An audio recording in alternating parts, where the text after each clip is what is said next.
And it stars kind of a comedy hijinks of gambling hijinks of an elderly woman. Yeah, okay. I don't know. Why don't I try one, and then Eduardo, maybe I should make you try to give the log line. I love this. I love this. I really want to hear a DP give a log line. This is going to be exciting. This is the Independent Filmmaker's Guide from Framework Productions. Framework Productions. On IFG, we talk about independent film from development through delivery. By featuring discussions with creators and collaborators about their experiences, we form a roadmap to help you have the most success with your projects. On the surface, how a film succeeds can feel like a roll of the dice. In our conversation, this director of photography and writer-director duo reveals how it was actually their skill, determination, attention to detail, and relationships that helped them create their heist comedy, Lucky Grandma. Once you start shooting TV professionally and you ask your gaffer, bring some mambo combos, like, no, we can bring a scissor lift. Why would you want a mambo combo? That is cinematographer Eduardo Mayen. Everybody was really there, I think, for the love of the project. I think it had some really talented people. Some were inexperienced, some were very experienced. It's a real mix, but I think choosing your people very wisely. And that's C.C. Lee, co-writer and director.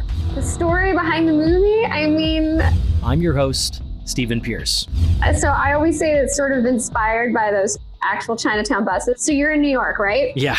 Yeah, so you're familiar with the Chinatown bus. I'm very familiar with the Chinatown bus. That's a chapter from my history that I hope never to repeat. I feel like everybody who's lived in New York has taken the Chinatown bus. Absolutely. It's a rite of passage. If you've not stood on 34th Street, right, where it picks up, right by MSG, at least a lot of them do. Well, a lot they'll pick up there, and a bunch of them will pick up on like Bowery or down there, depending on where you're going. So I had some friends who were like very into poker for a while. And so sometimes we would go to the casinos. There's these casinos on Indian reservations, like outside of New York.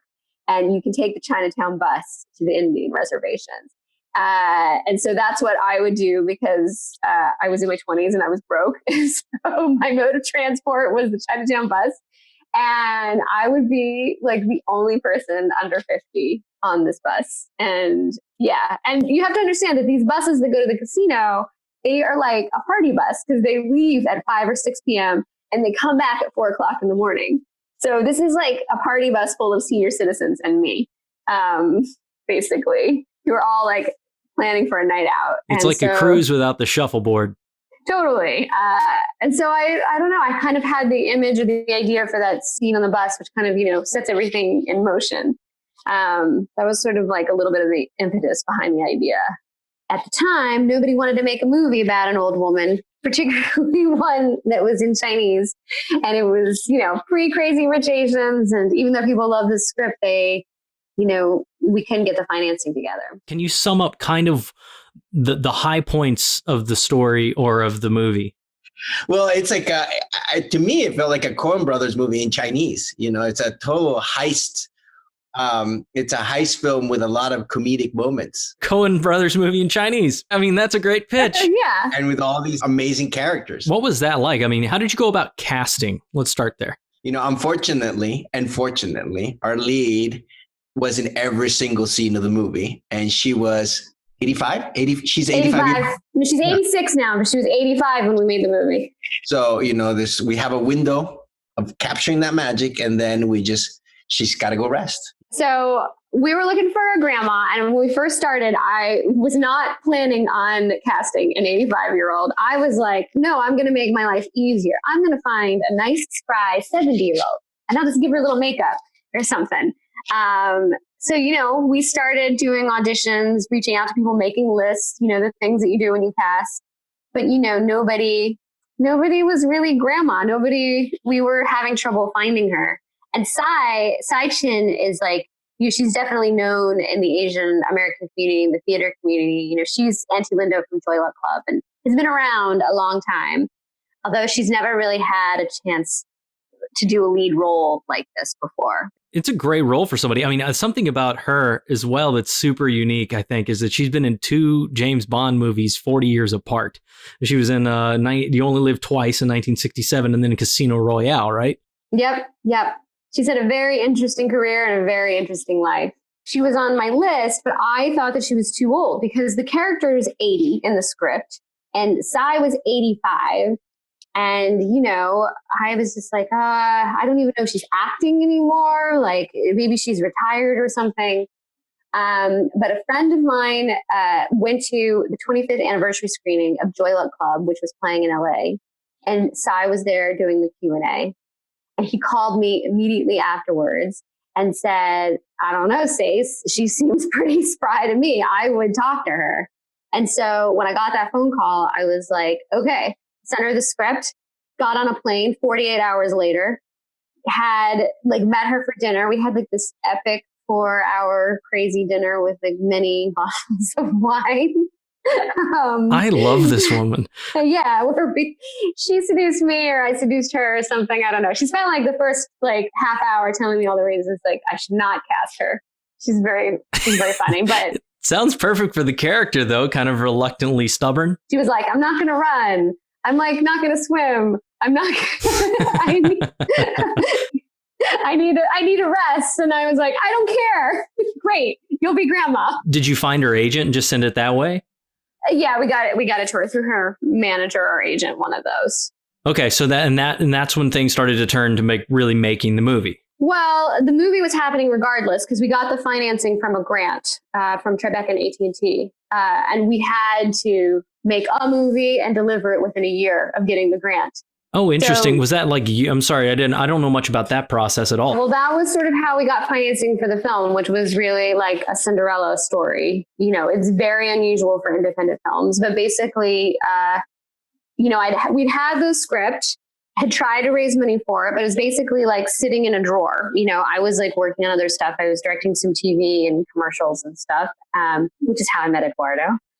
And and then basically Tribeca called. So I'd had a relationship with them because I'd had some shorts and in the festival and like some other feature projects that had been part of their, you know, labs or like grants or other things.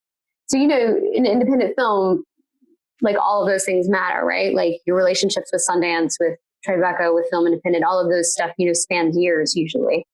And so they called and they told me about this grant that they had and asked if I had any projects that kind of fit the parameters of what they were looking for, which was basically what they were looking for was a quote unquote untold story, which is basically like anything that you don't usually see. So it could be like a minority. It could be like a old woman, disability, mental, whatever, like anything that's just sort of like not your normal Hollywood thing. And we had that for this project, you know, because we'd been trying to get it made. And so when we got the grant, the stipulations for the money were that we had to turn around a movie to premiere at next year's Tribeca, like in a year. But yeah, but that was like a whole process. That is a dream scenario. I've never heard of that story before. That's amazing. Once you go through the different rounds, like all the initial rounds, the final thing is like Shark Tank, basically. You like pitch to this like celebrity panel. Wow. Yeah. So you mentioned that's how you met Eduardo because you were working in commercials and television at the same time. Mm-hmm. Mm-hmm. Yeah, we met on a TV show called Gordon Moore Gibbons' Life on Normal Street. That's where we met. Yeah. Amazon. Yeah. Going back to $1 million, you've seen the movie. Mm-hmm. It's not a $1 million movie. No, there's a lot of locations. You know, it doesn't have a terrible ton of cast in it, but there's a lot of production design in that movie. Yeah, and a lot of locations and like, I don't know. Chase sequence, action sequence. Multiple action sequences with an 85-year-old. Yeah, it was just... With an 85-year-old woman, that's a great point. Being at the center of all of it. I mean, the whole thing was really just an exercise in blind optimism. But we made it through. So how do you approach an action sequence with an 85-year-old woman on $1 million budget? And I'm sure the schedule was just also bananas. Oh, Very yeah. carefully. Yeah. Well, we had to rewrite some stuff. one of Sai's things, she doesn't run. And she would often tell me, I have no idea what it means to be old. That's what she would tell me all the time. So she would like to educate me about that and tell me all the things that old people can't do. One of which was run, because if you fall, it's very bad. So the chase scene, quote unquote, had to be kind of reimagined as a fast walking pursuit scene, basically. But it was cooler. It made it so much more special because yeah, and it made it more character based, because then I kind of reimagined it more as like what would grandma do, like in terms of, and it became about her more outsmarting them than about physical, like running, getting away. Yeah, exactly. Yeah. So Eduardo, tell me a little bit about the schedule overall. How many days did you guys end up shooting? How was it? 25 days? 25, which sounds like a lot, but it's not. It's more than most independent films have, but most independent films don't have an 85-year-old lead. Yeah. Or big shootout scenes. Yeah. And chase scenes and shooting in Chinatown. Shooting in Chinatown's a whole thing. I've done it a few times. Man, that is difficult. Like you want to ramp up a production, you can't even park the truck. You can't park anything. You can't get people out of the way. Things were not consistent for sure, but we got the authenticity. And it was hard. It was a challenge to move in that small apartment, which was a find. It took a while to find that apartment. Well, you had found it before, but it wasn't there yet. It was too big. But we were, when I came into this, I knew that we were going to have a limited time and a limited budget and equipment, that we wouldn't be able to have nature bend to our will, but we would have to let nature do its thing. So I was very specific about how the windows had to face a certain direction so the light would be consistent throughout the day. And, we had all these requirements for the apartment, apart from the technical ones, the aesthetic ones too. And we found this place, but it was just too big. And then new. Do you remember how new it was? Brand new. Everything was brand new. But, the windows were great, and half of the apartment, the layout was good. So Stacey had the idea to build this full wall, and then it was perfect because then it became part for production and for size dressing room, and the other was a practical set. And then we also had a wild wall, which made it. That was Eduardo's idea. Where we could actually shoot through a little board. And having that, and having this blank canvas, and having a director who already saw the scene in her head and saw this different scenarios, we could actually walk through the set out as it was being built. And I could ask the art department, who was fantastic, saying, I'm going to need a light there. I'm going to need a light there. I need a light here. And so I was lighting a lot with practical lights. And you having the ability to kind of go through and, pick exactly what you were saying a minute ago there, Eduardo, be like, I want a practical here. I want a practical here. It allowed you to really, sounds like maybe more control than you normally get in this kind of setting. Yes, because we built it a la carte almost. A lot of indie films where you work in practical locations, you kind of have to work with what's there. But we were able to put in our own fixtures and our own walls where we needed them to be. What's the wild wall? Describe what the wild wall is. Well, a wild wall is a wall that can be easily swung in and out and open. So if you've seen the movie, I might give away a secret. That's okay. Her sink, there's an actual port. Behind her sink and behind where the front door is, that's a whole wooden wall. And behind the sink, you can actually swing open the sink with that light, and you would go into the other room. And so sometimes, mostly at night, we would put the camera in there and shoot right over the sink, and we could shoot the entire width of the apartment from that wall. So you could get a wide angle where you would not have been able to get one before, or you're doing some kind of crazy lens. Sometimes if you look very carefully, the night exterior light shifts a little bit, but in the heat of the moment, nobody really noticed. That was Chinatown for you. You could put the lights in this space, but maybe you had to put it 2 spaces down. In Chinatown also, I mean, that you got to be small. Like that's what you have to do if you're going to shoot in that location. You guys did a fantastic job just executing these great little pictures, of like, and by picture, I mean kind of the staging, the composition where, I mean, she's sitting at the table and it's warm and there's like cool kind of feel behind her to make that space feel larger than it actually is, but still feel, intimate and textured. So that you lit most of that with practicals, right? Is that kind of your approach so that you can move quickly? Yeah, and also to have a natural feel. But I mean, Stacey had this Bible of color palette, and she's very into color palette and very specific. So we already knew what was gonna work harmoniously. It wasn't just completely random. That we knew that, and we did a test where I was like, "You like this gel? You like this gel? You like this gel? You like that gel?" Then we would choose it, and then it's like that. Finding that harmony was based on this PDF that she built of seeing the color palette of the film evolve throughout the storyline. Let's talk about your collaboration together for a little bit. Like, how much, Stacey, did you have shot listed being like, this is what we're going to do. This is the way I want to cover the scene. This is the way all the construction of the composition should be. And how much of that came from the collaboration with Eduardo? Well, it's always a collaboration. Plus, I mean, that's why I picked Eduardo. He can, he's great. He can read my mind. So that's good. I mean, pretty much everything is like shot listed, and my storyboards are not really storyboards. My storyboards are squares that I draw with stick figures in them, but so they wouldn't actually be storyboards that I would show to anyone.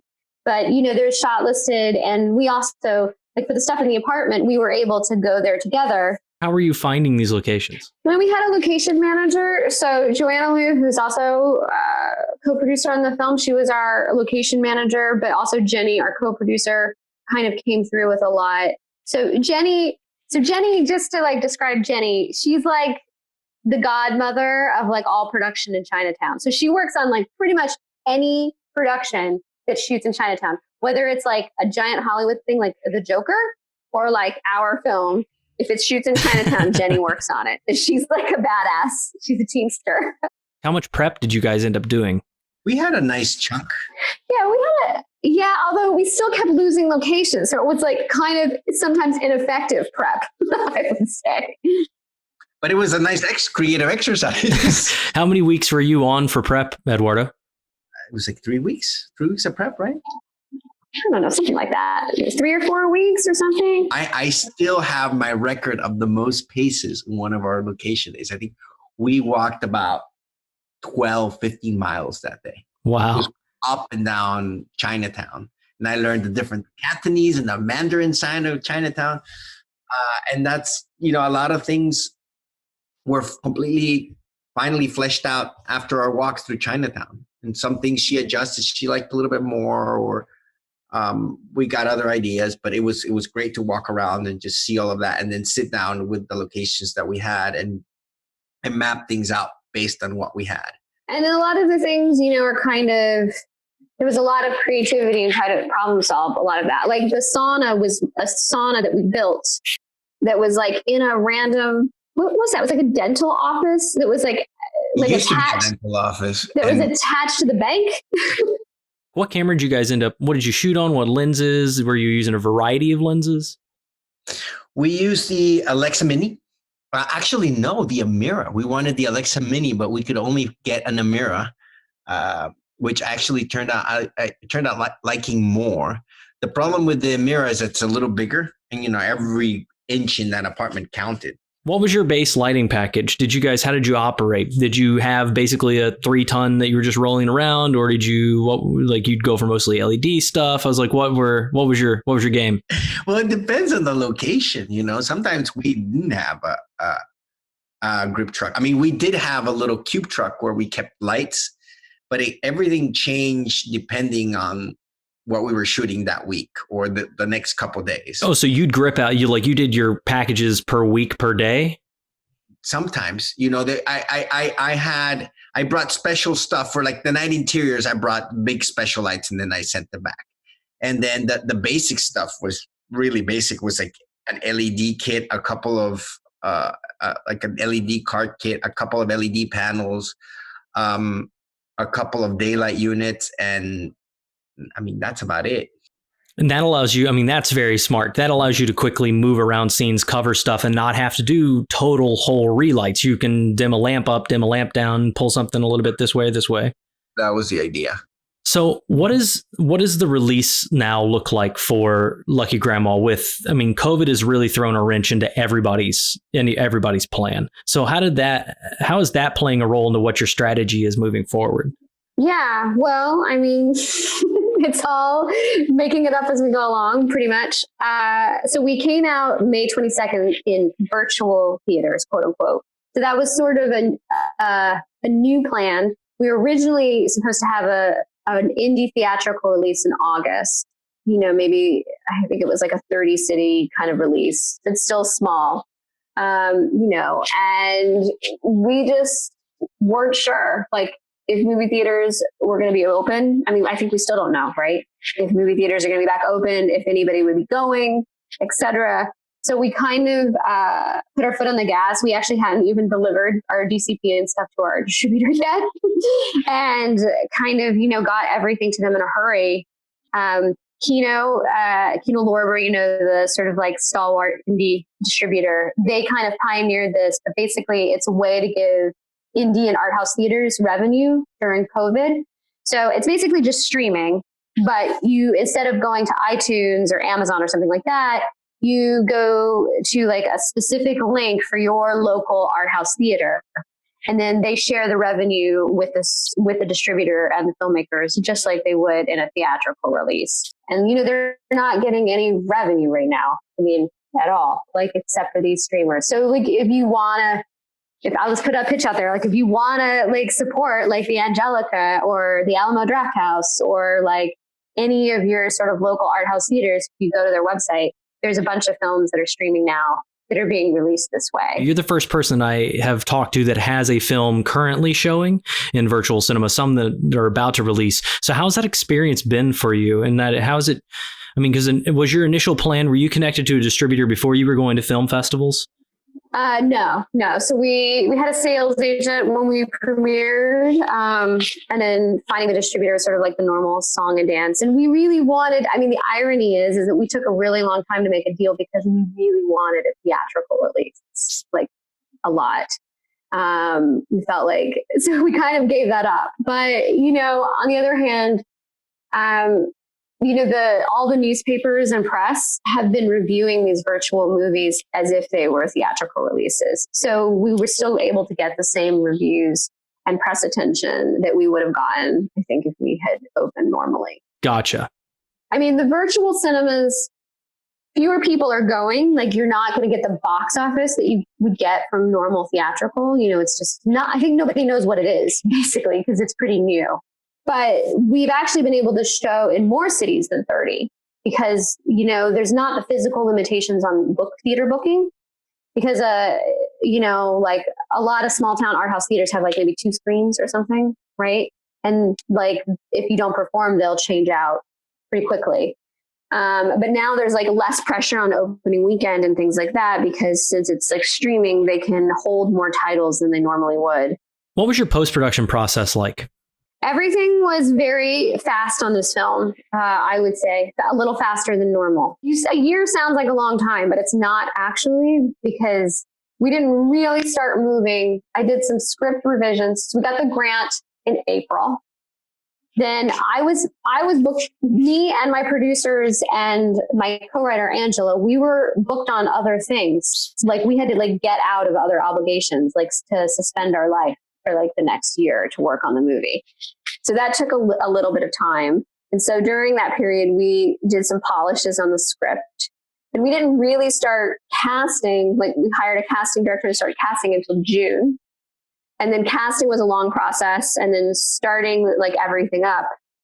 Also, one of my producers was still finishing up another movie. Like she produced the Watergate like documentary series and was like still on that until July.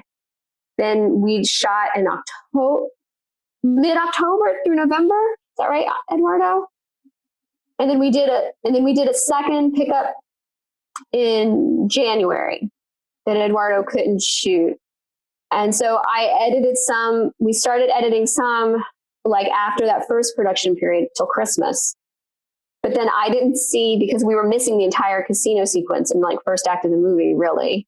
And so we didn't shoot that until January. So I didn't see a full assembly of the movie until end of January, first week of February. Yeah.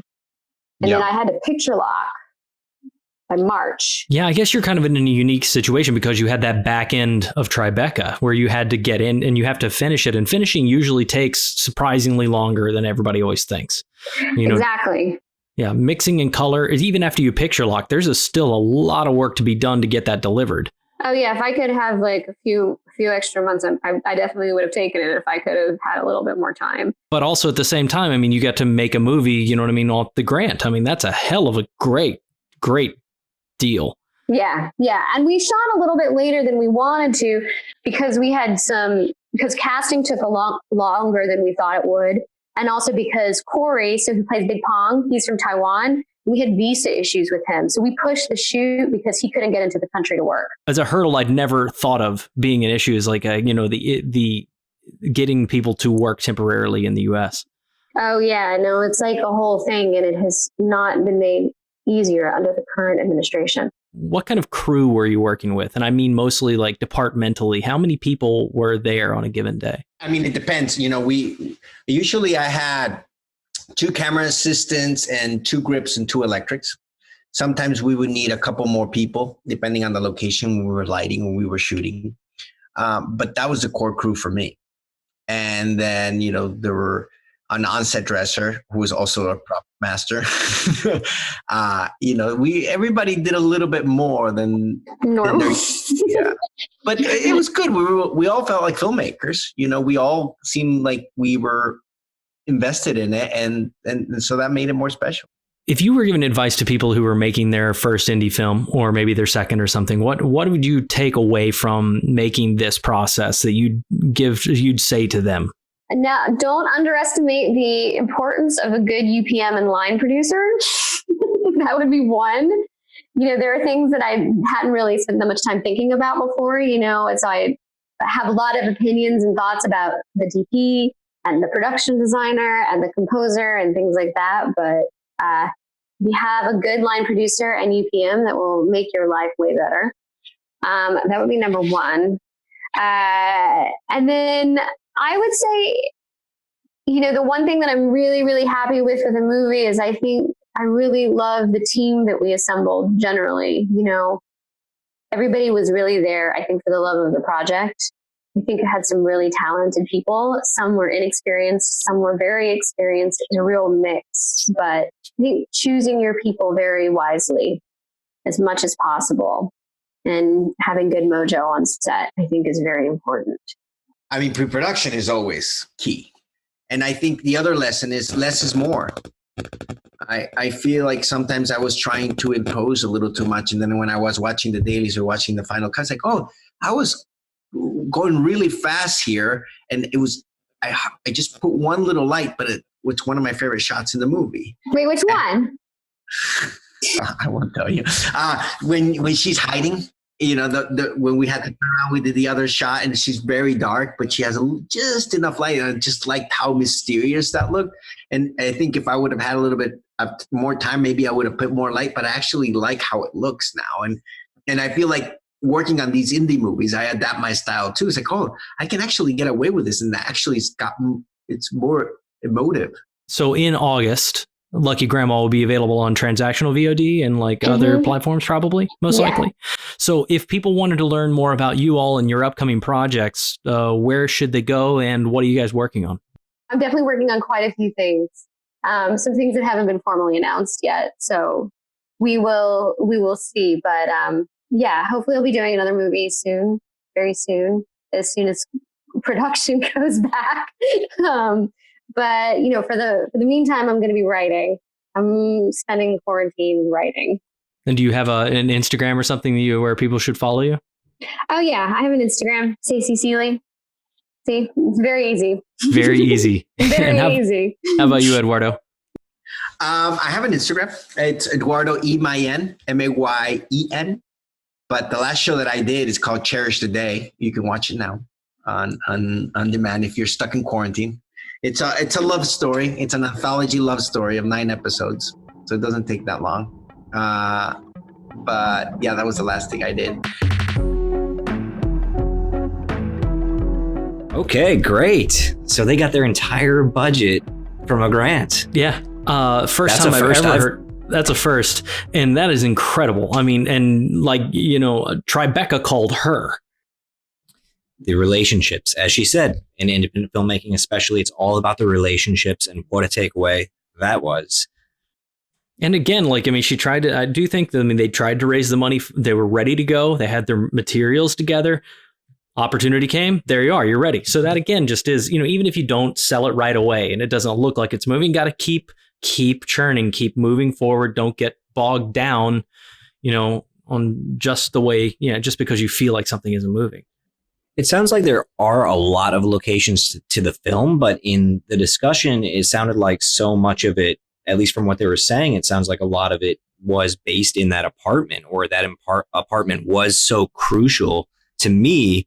You've seen the film. I hadn't got to see it yet, but to me, it feels like that one apartment location was crucial, and a lot happened there.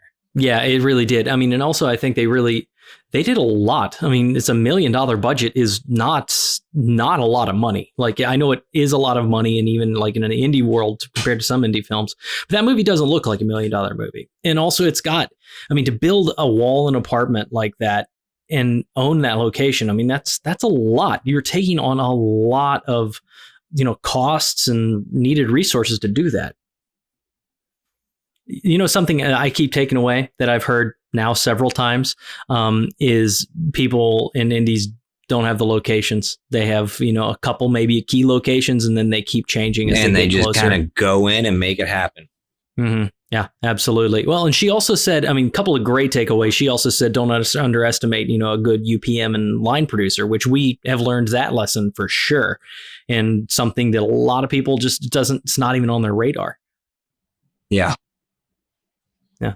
Pretty good production schedule though. 25 days. That's a healthy schedule. Doing better. We've talked to ones that are 15 days, and that just sounds insane. Yeah.